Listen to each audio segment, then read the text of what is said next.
ایک 55 سالہ شخص ڈپریشن کا شکار تھا۔ اس کی بیوی نے ایک ماہر نفسیات سے ملاقات کی۔ بیوی نے کہا، میرا خاوند شدید ڈپریشن میں ہے، براہ کرم مدد کریں۔ ڈاکٹر نے اپنی مشاورت شروع کی۔ اس نے کچھ ذاتی باتیں پوچھیں اور اس کی بیوی کو باہر بیٹھنے کو کہا۔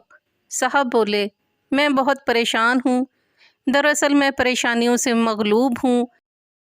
ملازمت کا دباؤ، بچوں کی تعلیم اور ملازمت کا تناؤ، ہوم لون، کار لون، مجھے کچھ پسند نہیں۔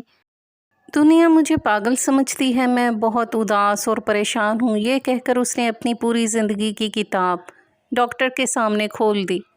پھر ڈاکٹر نے کچھ سوچا اور پوچھا کہ آپ نے 10ویں جماعت کس اسکول میں پڑھی تھی؟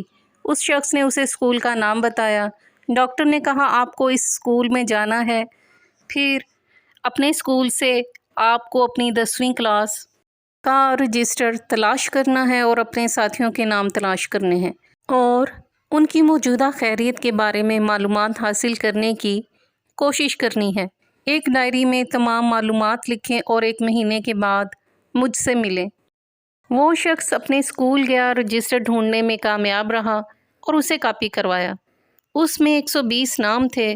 اس نے 1 مہینے میں دن رات کوشش کی، لیکن وہ بمشکل 75 ہم جماعتوں کے بارے میں معلومات جمع کرنے میں کامیاب رہا۔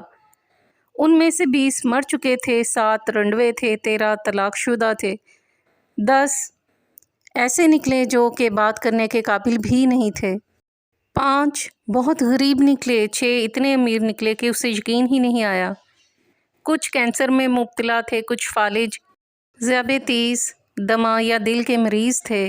کچھ لوگ بستر پر تھے جن کے ہاتھوں، ٹانگوں یا ریڑھ کی ہڈی میں چوٹیں آئی تھیں۔ کچھ کے بچے پاگل، آوارہ یا بیکار نکلے۔ ایک جیل میں تھا۔ ایک شخص 2 طلاق کے بعد تیسری شادی کی تلاش میں تھا۔ 1 ماہ کے اندر 10ویں جماعت کا رجسٹر اذیت بیان کر رہا تھا۔ مہینے کے بعد وہ ڈاکٹر کے سامنے تھا۔ ڈاکٹر نے پوچھا، اب بتاؤ تمہارا ڈپریشن کیسا ہے؟ وہ شخص سمجھ گیا کہ اسے کوئی موذی بیماری نہیں، وہ بھوکا نہیں، اس کا دماغ درست ہے، اسے عدالت، پولیس، وکلاء کا کوئی مسئلہ نہیں۔ اس کی بیوی اور بچے بہت اچھے اور صحت مند ہیں، وہ خود بھی صحت مند ہے۔ اس شخص کو احساس ہوا کہ واقعی دنیا میں بہت زیادہ دکھ ہیں اور وہ بہت سے اذیت ناک دکھوں سے محفوظ ہے۔ دوسروں کی پلیٹوں میں جھانکنے کی عادت چھوڑیں، اپنی پلیٹ کا کھانا پیار سے لیں، دوسروں کے ساتھ اپنا موازنہ نہ کریں۔ اگر آپ کو ہماری کاوش پسند آئی ہو تو ویڈیو کو لائک کریں، شیئر کریں اور ہمارے YouTube channel book shelf official کو سبسکرائب کریں۔ شکریہ۔